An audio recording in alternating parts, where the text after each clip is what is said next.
Okay, my name is Charles Smith, CHARLES SMITH. Charles, let's start with, what was life in general like for you as a Cameron student before all this stuff happened? What was it like being a Cameron? Well, I enjoyed. I went to my first few years. I went to Rose Park, and then I came to Cameron in the 8th grade, 8th and 9th, and ninth, 10th, 11th, and 12th. So it was great. I enjoyed it. Where most people was, because we lived on Ackerland, so instead of riding the bus, I used to walk. I enjoyed it. Used to walk home, so it was great. And you were, did you get involved in any activities, clubs, or sports or anything? Well, I played basketball my senior year, so that was when we was under the suspension. So all we did was had a lot of intramural games and everything. But other than that, no, just went to class every day. What did you like most about Cameron? Well, I liked everything. Classes, I had great teachers. Coach Lawson was my homeroom teacher, so it was great. And if I can remember, I had Miss Williams. I think she was my English teacher. But I liked all my teachers.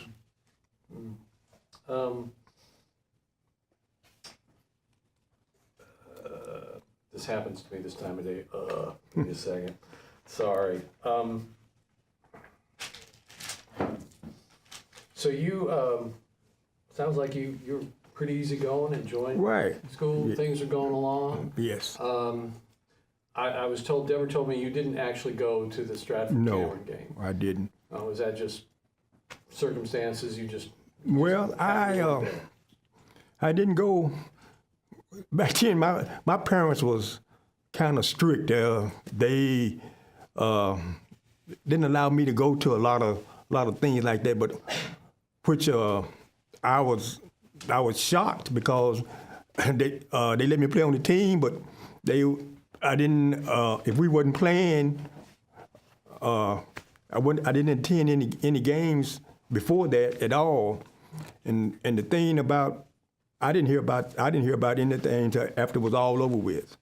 And the next day, I was talking to some classmates, and they said, "Did you hear about the big fight between Cameron and Stratford?" I said, "No, I didn't." They said, and Cameron got suspended. I said, "What? Suspended?" I said, "What about Stratford?" I said, "Did anything happen to them?" "No, nothing happened to them." I feel bad. I said, "And this is unfair.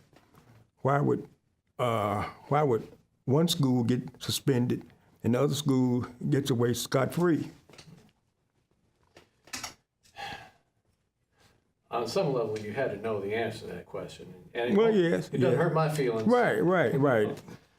But I just kind of took it with a grain of salt. I said, "Well, okay, maybe something can be done to rectify the situation." But no, it didn't. And I talked to my parents about it, and they didn't get involved in it in any kind of way. My parents was, you can say, from the old school. They were raised in they were from Murfreesboro down that way, and they were kind of country. They were country people, and they didn't get involved in anything like that. So we was talking to them about it was just like talking to this floor or talking to the wall. They really didn't understand. So I just went along with it. I said maybe hopefully something could be done where we could to rectify the situation where we could have some kind of activities. But it didn't until afterward. Yeah. It sounds like your parents probably were, you know, like you say, from a time, from a generation where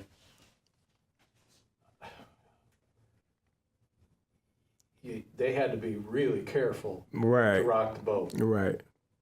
because there could be real danger, physical danger. Could. Yes. Yeah, yeah. But this is 1960, and not taken away from them. But I'm just thinking about where you were and where I'm class of '71. Okay. From a small town in Wisconsin. But my point is, we're similar in age. Right. And I remember that time too. And this was a time when a lot of younger folks were saying, you know, that it's time to change. This isn't Right. standing anymore. Right. How did you feel about that? What was your what were your feelings about fighting for your rights? Well, I wanted to, but once again, my parents would say, "No, you're not gonna get involved in this. See, you're gonna go to school, come home, do your homework, go to school. You're not gonna get involved in any kind of anything political at all." So no, you had to obey your parents. So that's what I did. And now when I think back on it, I said what I should have protest. I should have done something, but I didn't. And it kind of haunts me every now and then to think back to, you know, if I'd have done just attended march or something. But you know, I didn't do anything, and that kind of weighs on me a little bit every now and then. Not when I think about it. Yeah, but still, you were in a tough spot. Yeah. But you had to be a good son. right. That's nothing wrong with that, but it did put you in conflict. Right. With that. Yeah. How'd you feel inside at the time? It felt like a war going on. Been tugged. You wanted to, but then you knew that if you did something, then you would be disobeying your parents, and then I knew what the consequences of that would be. So it was like a war, being pulled. How did you feel about what was being said by the white community about Cameron all through that year? Because it started Yes. right in the spring, Right. but it went on for months, and it was in the paper. Well, I used to hear that not only from that group of white people, but from just white people in general. You know, then that group over there is not only Cameron, blacks in general. They are just rubber rousers. That's all they do is fight. All they want to do is fight. So no. I know I had been used to hearing that, so it had gotten to where it was just something you would hear often, and you kind of pushed it back. You didn't act on it, or you didn't retaliate verbally. I just kind of took it with a grain of salt and just went on. But yeah, here's where all those attitudes, though, came to a head in a way that really hurt a lot of kids. Yes. Yeah.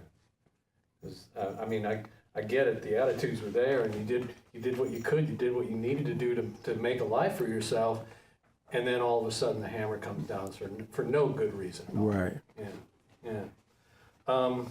Did you ever hold out any kind of hope through any of that maybe the suspension would be lifted? I did. Tell me about that. Well, like you said, I wished and kind of thought that it would end. It wouldn't come to where we wouldn't have anything, any sports activity, anything. Wouldn't be able to participate in any tournaments, anything.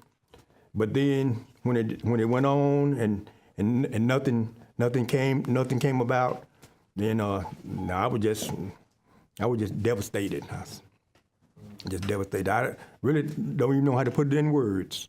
You know, just completely devastated. So by the time it came to a conclusion and it was clear that the suspension was going to stand, the senior year was well underway. Right. How did you and your fellow classmates, what were some of the ways you made the best of it, or what did you do to kind of bring yourself up? Well, I think participating in the intramurals that kind of smoothed it over a little bit. It wasn't like actually participating in a tournament or anything like that. But it like I said, it smoothed it over. It made it where you could get through it. And that's the way we got through. That's the way we got through it. Well, the way I did it, that kind of was kind of smoothed it over. I mean, it made it easier to digest. I put it like that. Mm-hmm. How did going through that experience change you over the long run? Well, I think it made me it made me think that if something like that happened again, that I would be more involved, and I would kind of get in there and fight and do what little I could do to rectify the situation if something like that happened again. Anything else that you'd like to add that I didn't ask about, or just... No, like I say, all my information came secondhand. I wasn't there. I just heard about it and what people told me, and that's all. I wish I was there.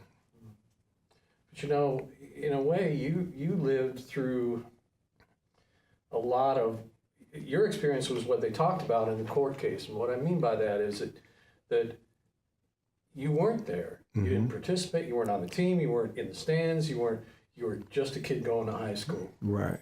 And all that opportunity to participate in interscholastic sports, to be a sports fan, to enjoy that part of school life, that was all taken away, and you had nothing to do with whatever it was that actually went on. Mm-hmm. So your perspective is important, and I appreciate that. I appreciate your sharing it, because that's, we hear about it, and we've heard from some of the athletes and people in the band and all that, right, who had some more direct contact with it, but yes, but it affected everyone. Yes. Some more than others, but yeah, it had a big effect. All right. I'm gonna check with the team here. Anything I did not ask about that you would like to hear from Charles? I like the question. Go ahead. I like your question about that year. Was it anything that stood out for you? Oh, yeah. And I'd also like to ask for Charles's slant on his feelings towards Mr. Jackson. Oh, yeah. All right. Well, let's start there. Let's talk about Mr. Jackson. Okay. What did he mean to you? I loved him. To me, he was fair. He was fair. I mean, he didn't treat no one more than he treated the next student. He would always, if he could, he would help you. And I loved him. I love Mr. Jackson.